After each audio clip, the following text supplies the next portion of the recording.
All right, 116, the news is in. So data is always interesting. We talk about this on the regular, right? Because what is it? It's really just a snapshot of decisions that were made 4, 5, 6 months ago that finally comes to fruition, finally gets to the print, finally makes it to us. But I'll tell you right now, even with boots on the ground, meaning in real time, I can corroborate that this is actually true. We've got days on market up 10% on detached and up 30% right now on attached, which is interesting because as you look at the affordability, it's never been like housing affordability is still at historic lows right now. So normally what you see is the real high end stuff. It's like throwing gasoline on a lit fire. And we got that in the 116, right? 116, University Heights, Kensington, of course, Normal Heights. There's a lot of 7 figgies out here, dude.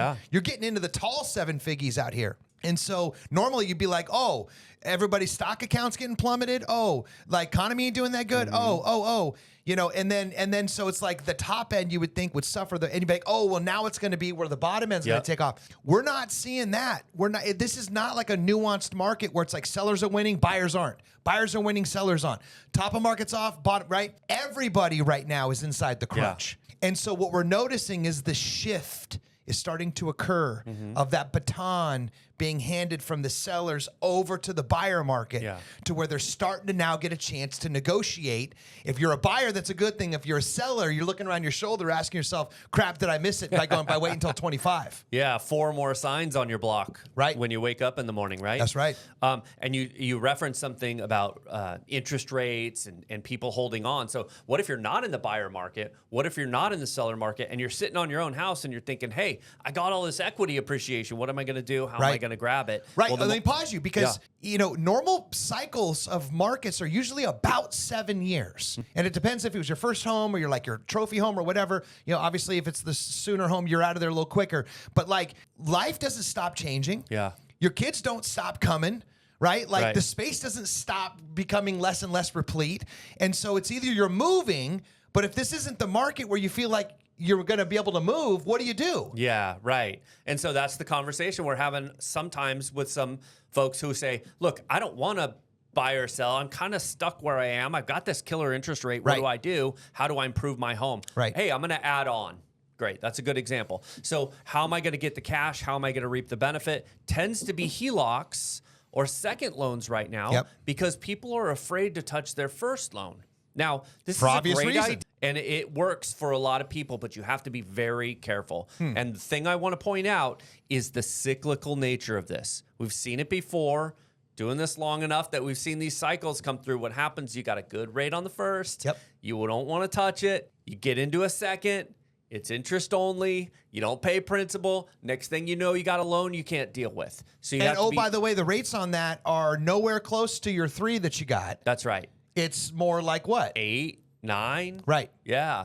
And so just go into these things eyes open. They're a fine utility. We help clients with them all the time, but no, it's not a permanent solution. You're going to want to have an exit strategy. So when you're having the conversation about, hey, can I afford this? Can I qualify? Also, you want to make sure that you're asking that person, how do I get out of this? What's my next step? Yeah, and this might not be the time where you just say to yourself, oh, honey, it'll be fine. I'll make more money at my job next year. Make more money, or rates will go down. Like, or my stock profile will take care of all this. NVIDIA will bail us out. Right. So if you think that the respite right now is to say to yourself, I'll just wait. I'll kick the can down the road. I'm back over on the real estate side now talking about strategery, particularly for my current homeowners right now, maybe deciding if you do want to sell on the other side of that spectrum. Another stat to end you with, okay? I need like dun-dun-dun music, okay? Total home sales right now in our 116 up 42.6%. Number of sales completed. So what does that tell you, though? Activity.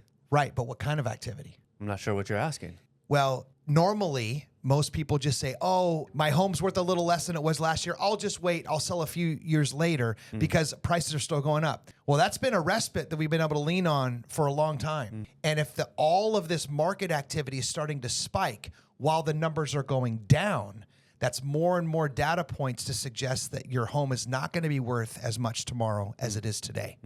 So couple a lot of sales Yes. completed Yes. with a lot of signs going up in yards. Yes. And you've got a formula for a lot of competition That's as right. a seller. That's right. And gang, that's what we do on the corner of Adams and 36 to try to bring some understanding of what all this stuff might mean to you if it's your time to do something this year. And hey, it's summer, so it's the time of the year to do it. Yeah. So we'll see you back here next month.